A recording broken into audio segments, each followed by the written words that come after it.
Thank you all very much for joining us in the third part of the four-part series called How Are the Children? And today's subtitle is Academic Struggles and Success. If we think about the crisis we're in emotionally, and in so many ways, academically for a lot of students in foster care, and also in so many ways financially and related to the stress that it has on our family units and every which way physically. COVID-19 is not fun. In the world of foster care, children are often in a level of uncertainty, whether it be under COVID or whether it be in normal time of this place where I have not chosen to enter, yet I am here.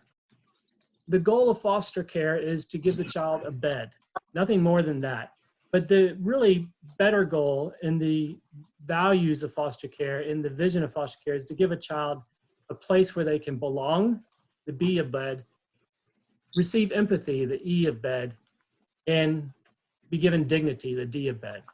That is truly the value of foster care as all of us think about how to serve better children who are in a place of incredible uncertainty, whether at this point during COVID or at any other point.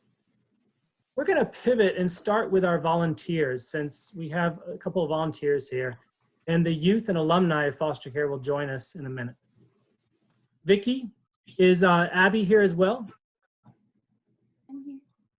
Good deal. Hello, Abby. Thank you both. You all are both tutors within our Tutor Match program. Before we go into a solution, which is for helping children in foster care and youth in foster care not only struggle academically, but actually do well and feel pride in that academically, can you tell us, Vicki and then Abby, why this subject matter is so important to you? Vicki, go ahead. Well, as I've told Hope and all of the kids that I've worked with, that I feel like every kid needs a fair shot in life, and these kids are not getting a fair shot, and I'm doing my best to help them catch up in that area. You know, I've had students, or I've had one in particular that was in 3 different schools. As a second grader, she was in 3 different schools in 1 semester. And there's no way you can succeed balancing in 3 different schools in a 4-month period. That is a powerful statement, is it not, everybody? And when we hear powerful statements in a Zoom call, there's often the speaker that says, wow, I think I just made a powerful statement, and it's dead silence. And then they go, I guess it wasn't that good. But in this Zoom call, what are we going to do? We are going to unmute and say, thank you. Reflect on what she said, what Vicki said, and then continue moving on. Would anybody like to say something from what they heard from Vicki?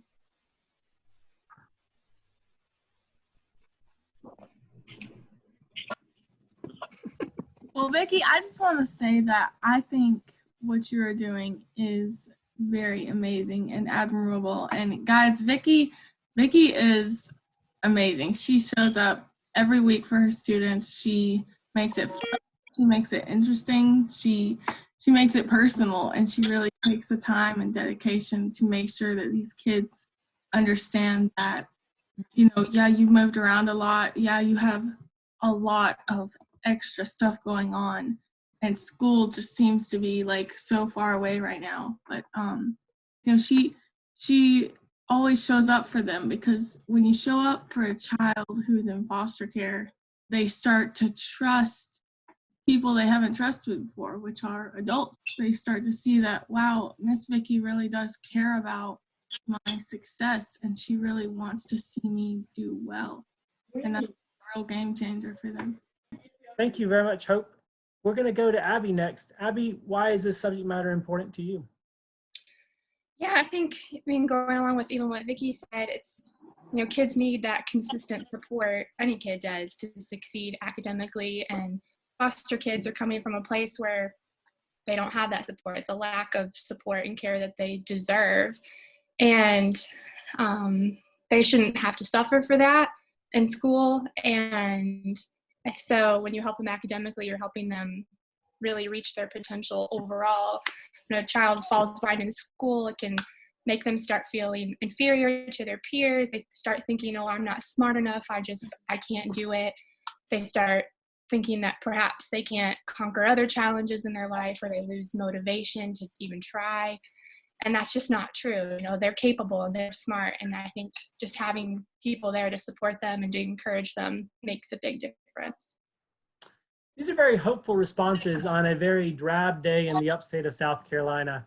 Hope everybody's enjoying that. And we're going to go a little deeper now, if you don't mind, as we focus in on tutoring specifically.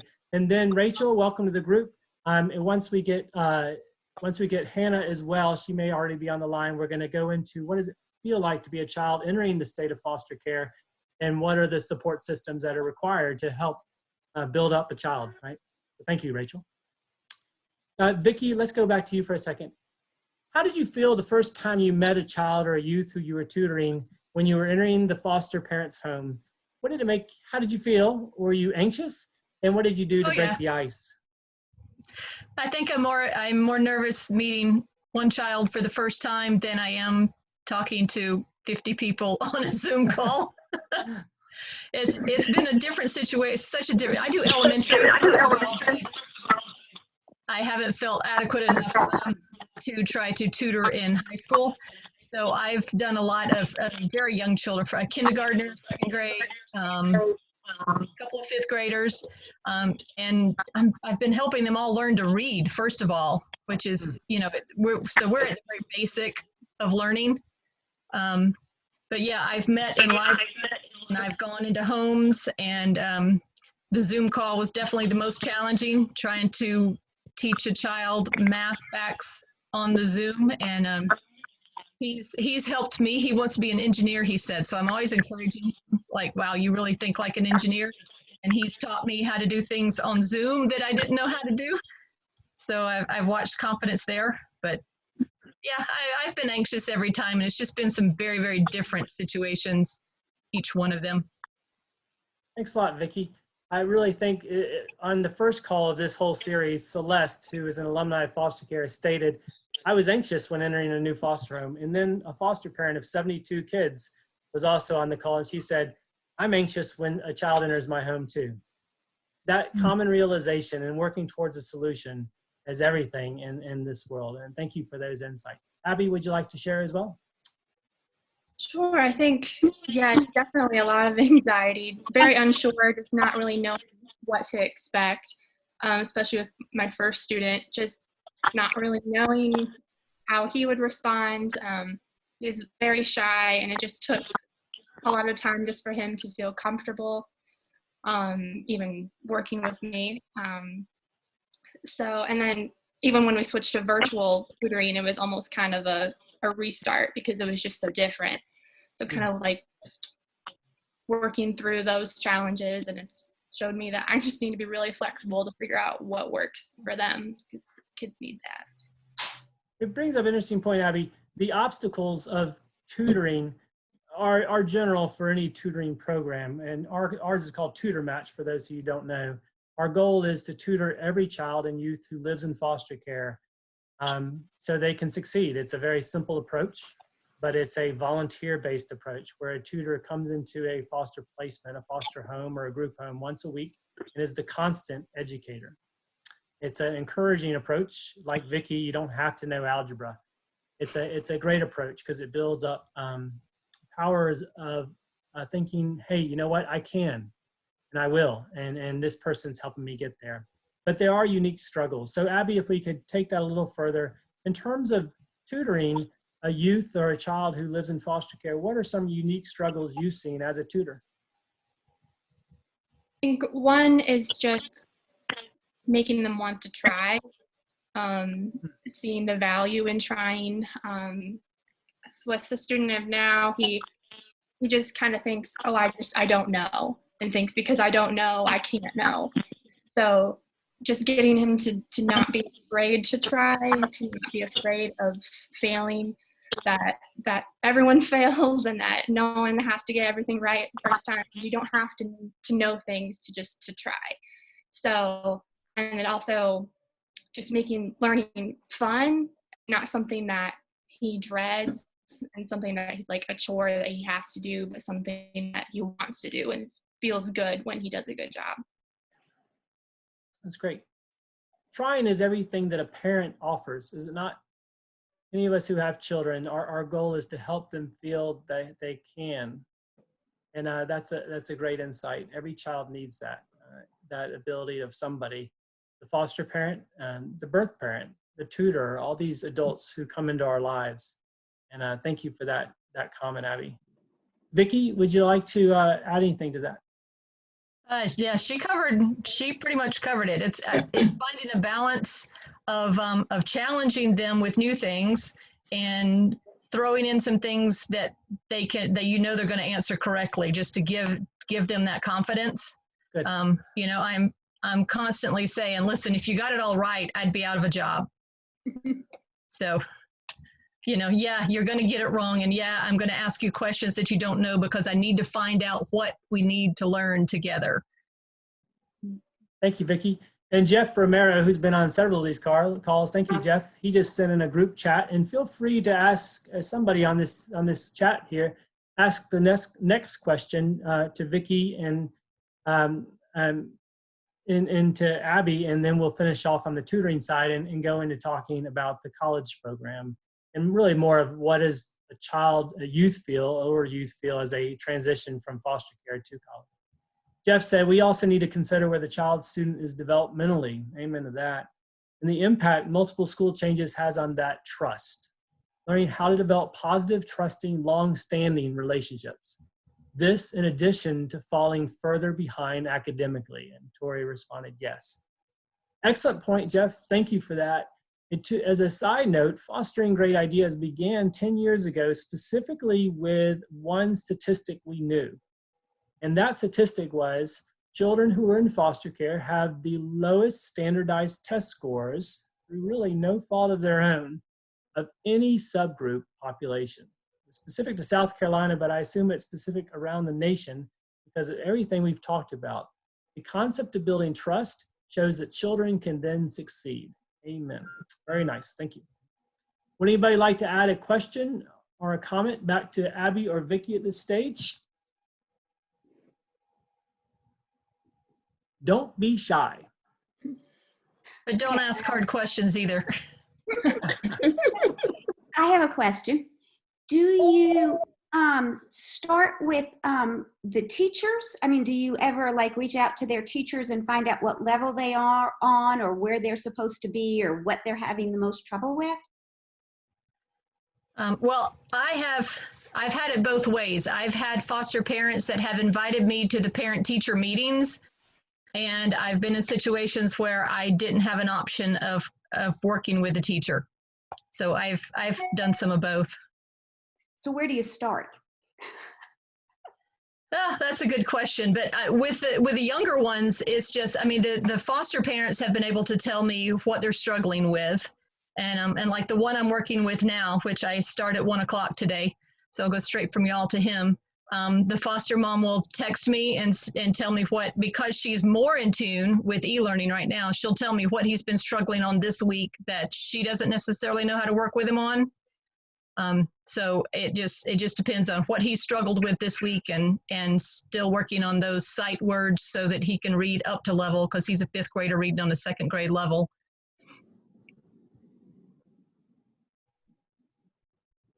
Abby, would you like to add to that? Yes, with the student I have now, I was able to talk with his resource teacher at school that was giving him extra help, just to give me a starting base of where he needed to go. And then it was a little bit trial and error just because it took a bit for him to try. And I found out that once he started actually opening up, he knew more than I realized he did. He was a little farther along than I thought. So then we made some adjustments. But yeah, I think it's definitely was very helpful for me to have someone kind of fill me in on where he was. Thank you very much. Abby, Vicki, what you provided us is some great insight. We've moved from the uncertainty points to building trust, to building a sense of you're capable, you can, and utilizing a system design. How can we help our educator system to learn what we're doing and to be a part of the team with the foster parent and with the educator? Thank you all both. Does anybody have any final question on this particular part of the Zoom call for Abby or Vicki? Anybody? David, I do. This is Fred. Hey, Fred. How are you? How do you encourage a child to value education? I've been tutoring for, not tutoring, but mentoring for several years.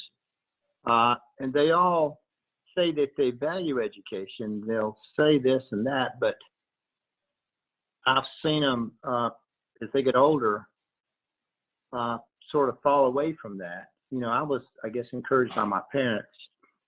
And education isn't, higher education is not for everybody. I know that, but I don't know. You know, I've talked even yesterday to one of my mentees, and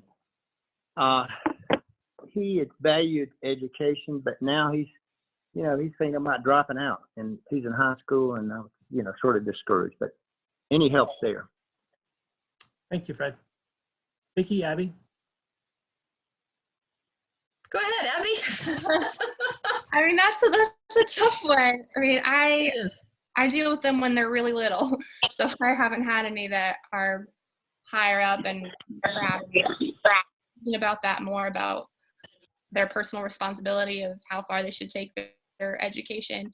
But I think if you encourage them as much as you can along the way, showing them that they are capable, showing them that they can do big things, they can accomplish their dreams, that they should dream big and reach for those. I think that promotes the mindset of, I should keep going, I should keep pushing myself and do all I can. That's such a great question. And this is Tori, Denver Director with FGI.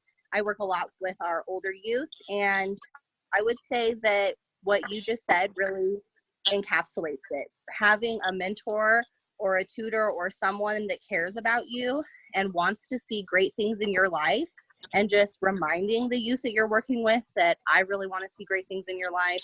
I know that you're capable of these things. I know that you can do anything you set your mind to.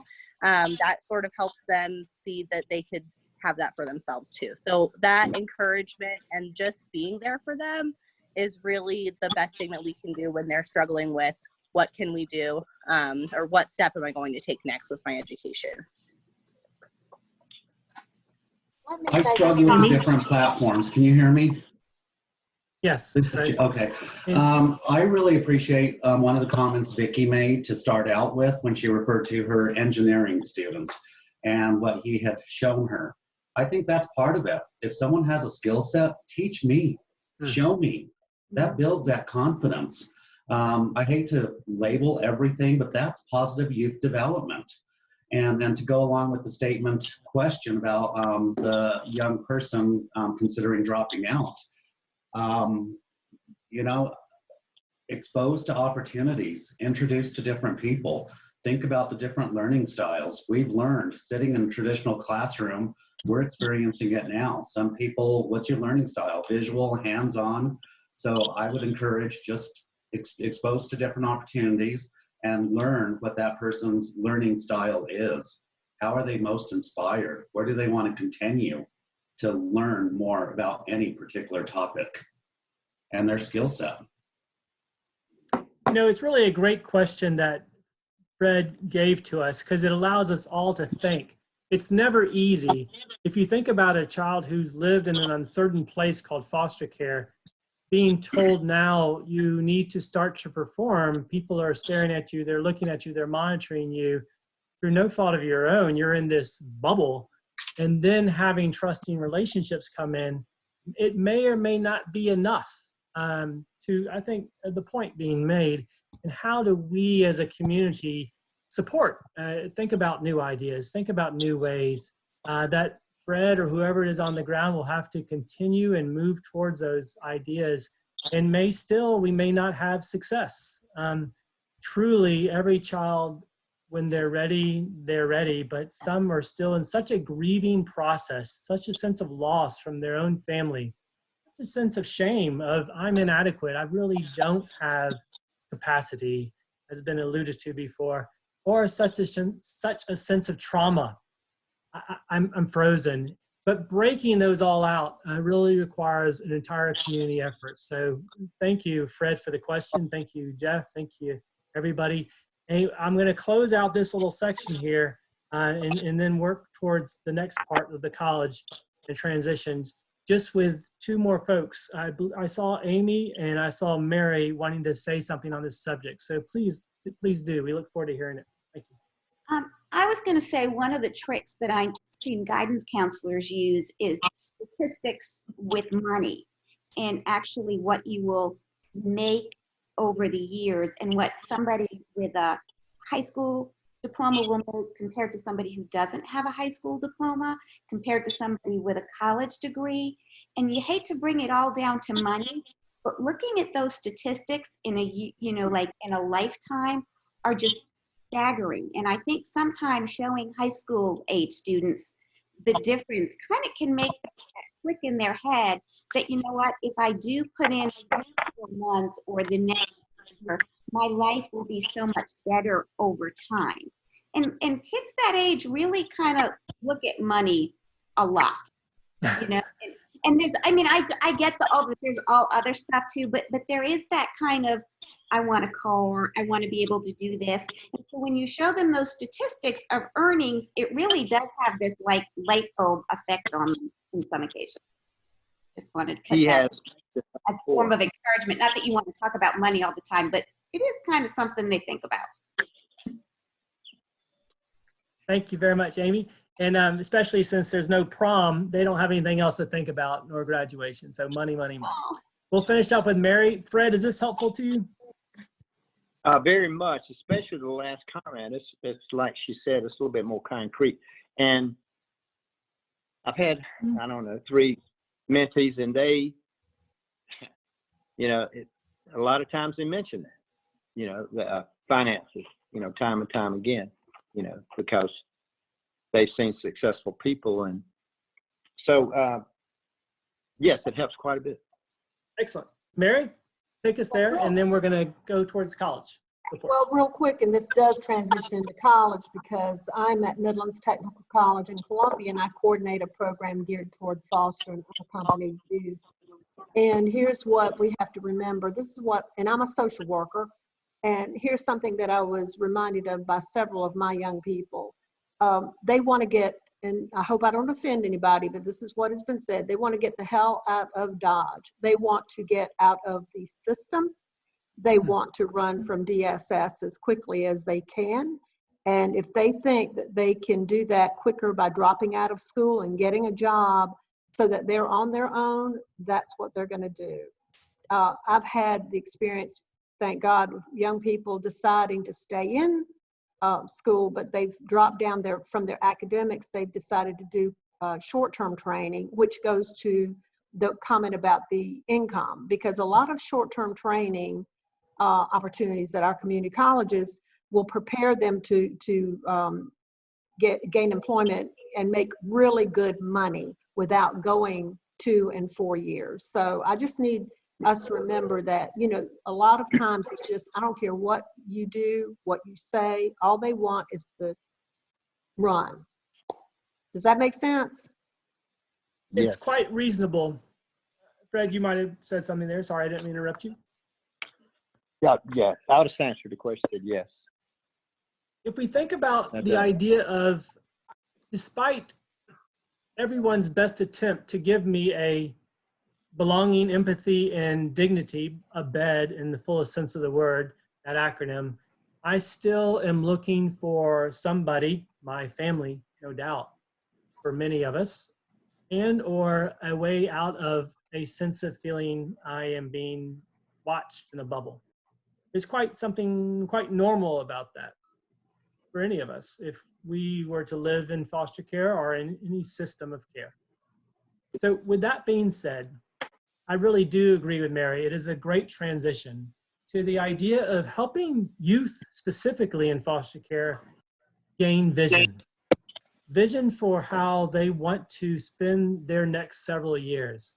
The statistics will start with that because they came up on the chat room.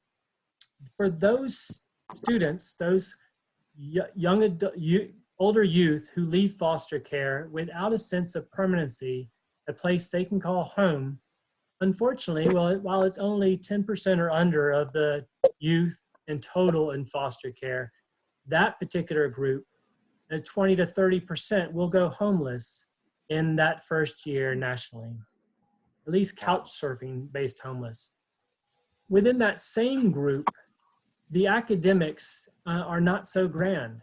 Only 56% in a well-documented study across the nation will receive that high school graduation.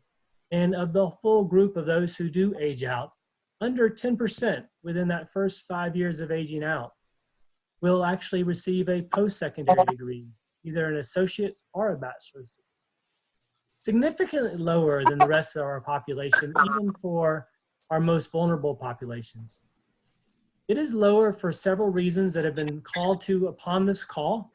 One specific one being, do I have a sense that I belong? That an adult really, really cares for me long term. As Susan Kastner just said to everyone, limited social circles. They don't usually have a personal vehicle or access to a vehicle. That could be very true. For a lot of kids who are aging out, a lot of young youth who are older, that is a very true statement. With all that being said, there is hope. There is hope in several ideas that Mary just gave us. There is also hope as a community in realizing that it all is built on relationship. I think the question of the theme of this series, how are the children? The answer is they are good or they are okay if they are in relationship where they feel they are part of somebody's life. And then we build off that, how to build skills. And that's a component of Tutor Match. Thank you, Vicki and Abby. It's also a component of what we call at Fostering Great Ideas, college fellows. Students who are in foster care who do age out. And then we say, college, have you thought about it?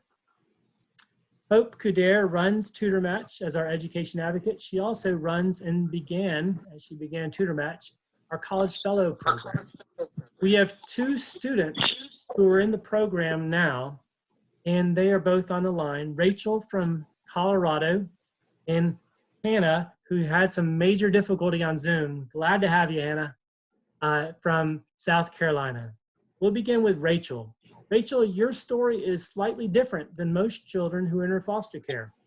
Your story comes from another country, and you are a refugee coming into the United States, being cared for in the foster care system at the age of 17, if I'm not mistaken. How did you experience foster care at that point? Rachel? When I first entered the foster care system, are you able to listen what I'm saying?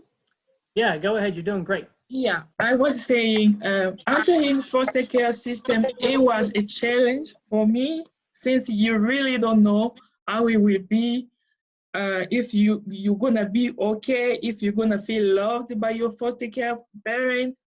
So it's like challenging for me. I didn't expect to have a mom who one day will call me a business. That's a very difficult statement, isn't it? There are never enough foster homes in any community across this nation. And the best type of fostering is a mom who does not make that statement. But yet, because there is never enough, there's always a mixed bag. So Rachel, thank you for that comment.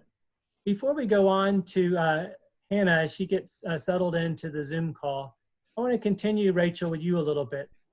What complications did you experience? What difficulties did you experience while trying to maintain your grades in school? And we'd like to go to your celebration because we know you are in college and you've done quite well.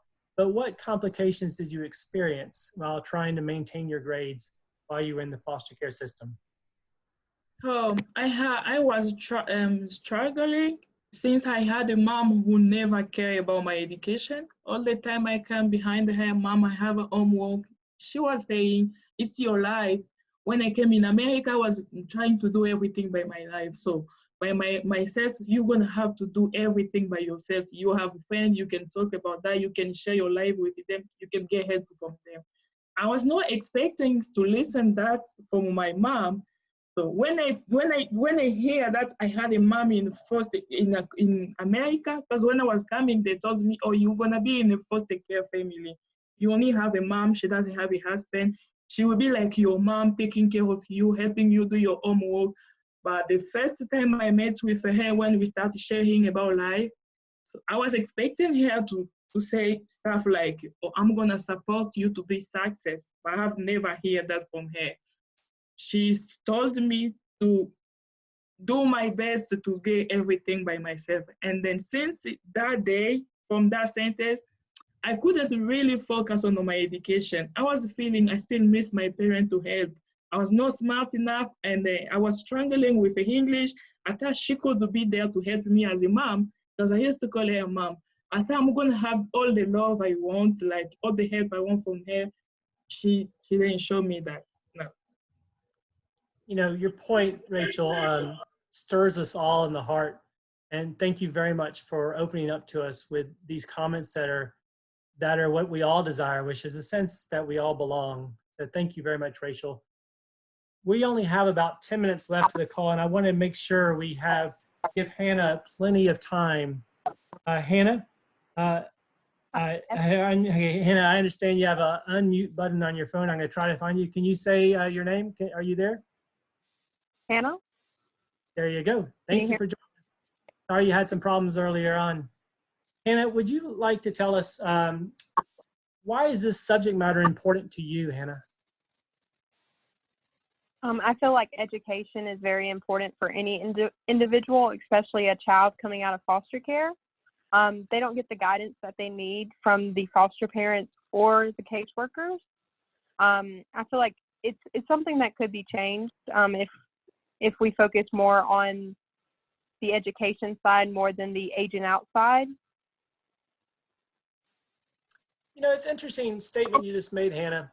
The very nature of aging out is a lot of focus within foster care. The statistics I showed you earlier, right?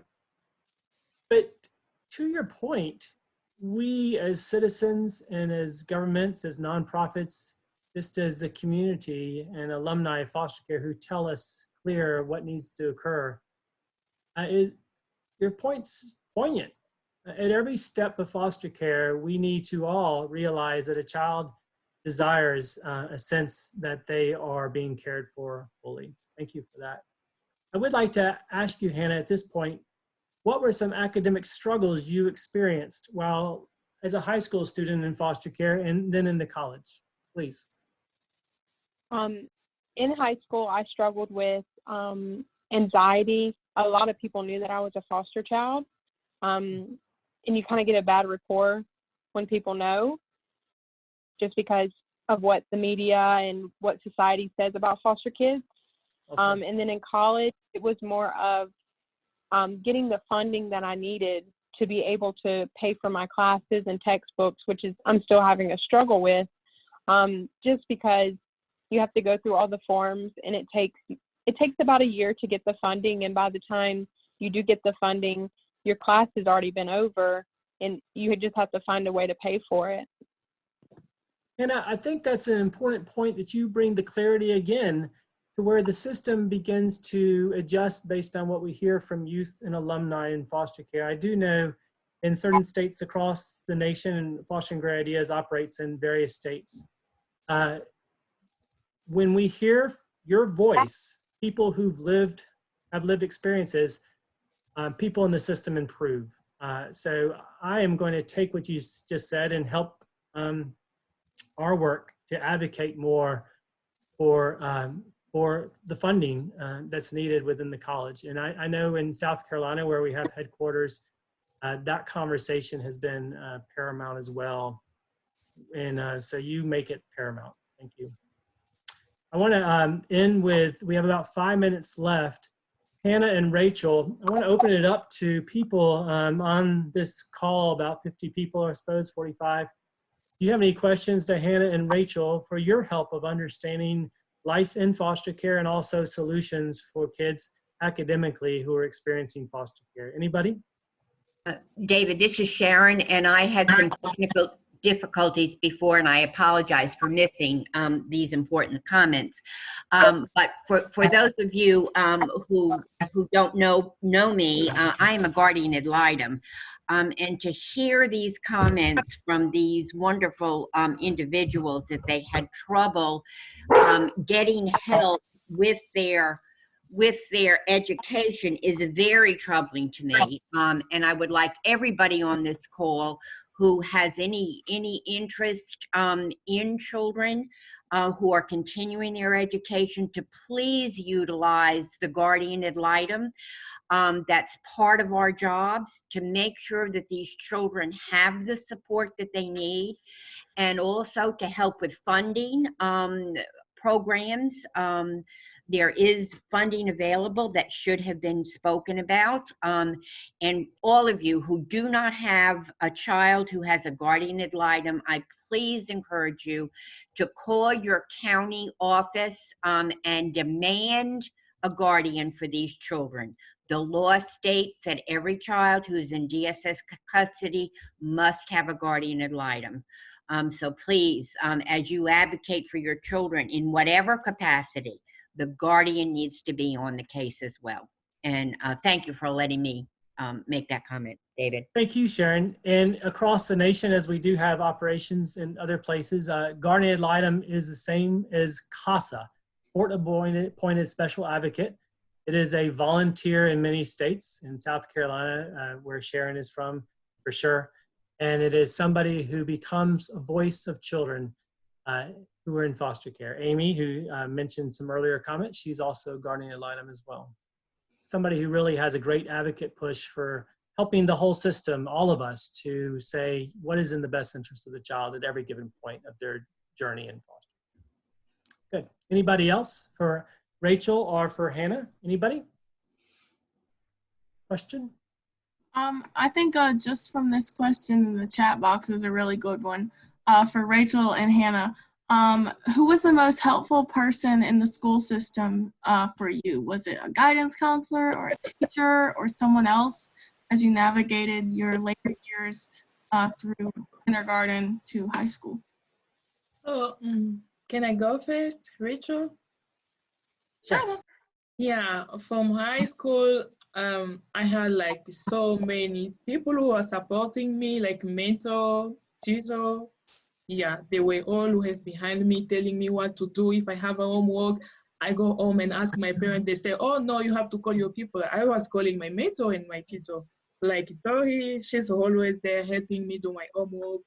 And then they are the one who helped me the most. And I think having a mentor is the best thing that have ever happened. It has ever happened to my life. And I'm grateful to have people who support me. And I want to see me to be success. Thank you, Rachel, very much. And Hannah? For me in high school, it would have had to been my teacher. She was very helpful. She actually helped me graduate my senior year. She was very helpful. And then in college, I would have to say Hope, who works with Fostering Great Ideas. She's kind of a mentor to me and also a friend.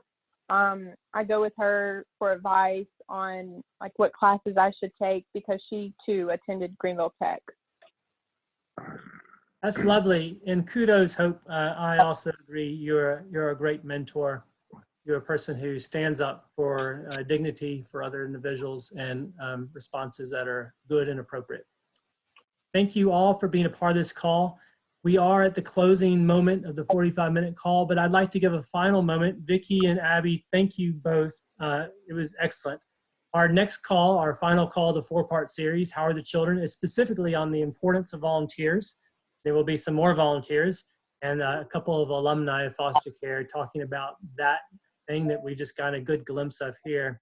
I'd like to have a final question, however, to Hannah and to Rachel, if people have just a couple more minutes. And for Hannah, throughout this process, what is the most important thing you have learned? The most important thing that I've learned is to strive for stability. Stability is the only thing that I think would get me through life, to be successful, to finish college, to want that, it's pushing me further. Thank you. That's powerful. Strive for stability. Push us further. Thank you. And Rachel, your final words. I could say I really like the fact that you give us opportunity to speak up, because if we couldn't, you couldn't know that we have a problem. So we have to speak up and then find solution. All right. That's a great way to end a very rainy day in where I am in Greenville, South Carolina. Thank you all for being a part of it. And if I could ask you to unmute yourself and just say thank you to the participants. Thank you all. Thank you. Thank you. Thanks so much. Thank you.